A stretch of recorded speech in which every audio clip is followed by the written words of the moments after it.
Ladies and gentlemen, on behalf of the Government of India, I welcome you to this country. As you are very well aware, India has been associated with the United Nations during the last many years. This is because we believe in the aims and objectives of this great organization.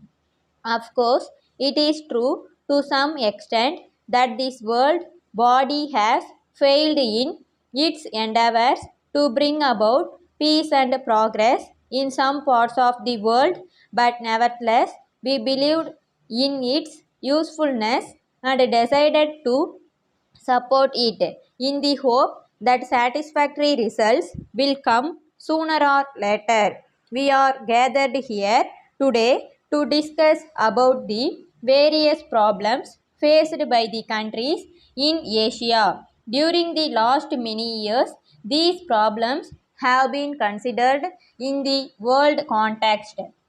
As a result, these countries have been neglected. It was not considered important enough for as much attention to be given to it as was given to certain other parts of the world. But we have to attach more importance to the problems in Asia because they affect us more intimately. As far as India is concerned, one problem which demands immediate attention is food. It is an extraordinary state of affairs that in a country like India, we do not have self sufficiency in food. There is obviously something wrong in our approach to agricultural. I have, however, no doubt in my mind that India can produce enough food, if not immediately, but in the course of a few years.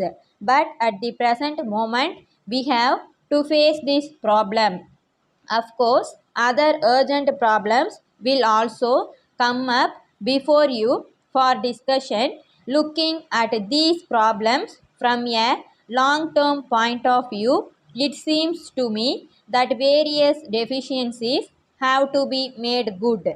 We have to increase our production, both agricultural and industrial, in order to see that the standard of living of our people is increased to a great extent. It is considered necessary that a country like India and other countries in Asia should be industrialized so that it can increase and modernize agricultural production. It is important in this context that advanced countries should help us in this process with capital equipments and their social special experience. But in doing so, it is to be borne in mind that no Asian country will welcome any such assistance if there are conditions attached to it. We would rather delay our development than submit to any kind of domination by any other country. This is a principle which is accepted by everyone in India. I am sure that people in other countries in Asia also accept it.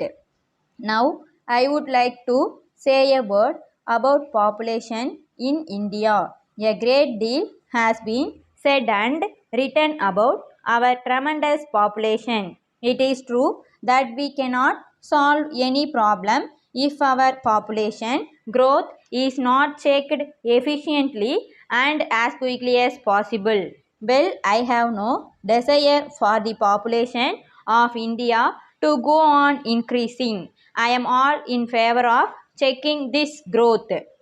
Finally, ladies and gentlemen, you have come to this country for the first time. I believe that one of the points you have to determine is the location of your temporary headquarters.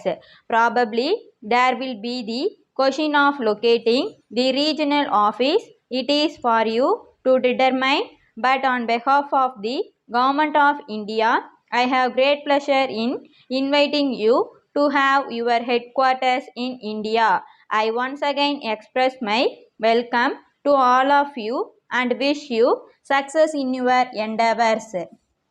Letter from Messrs.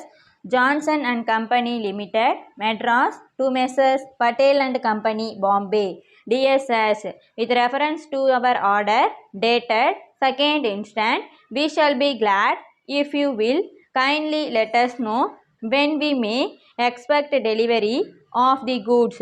We wrote to you on this subject last month, but up to this time we have not received any reply from you in the matter. We must have a definite promise of yearly delivery by return of post. Otherwise, we may have to cancel the order altogether as these goods are urgently required and our work here is being delayed in consequence of their non-delivery. We are sorry to inform you in this connection that you are treating us very badly with regard to these deliveries. We also wish to inform you that unless immediate steps are taken to prevent such long delays, we shall be compelled to transfer our orders to another company who will treat us with more consideration. You have been supplying these goods for 6 years and in the circumstances we consider that we deserve better treatment at your hands. Apart altogether from this, we have been writing to you on the subject for the last 2 or 3 months, but our letters seem to have been absolutely ignored. We would therefore like to request you to look into the matter urgently and let us have a proper reply at once. Yours faithfully.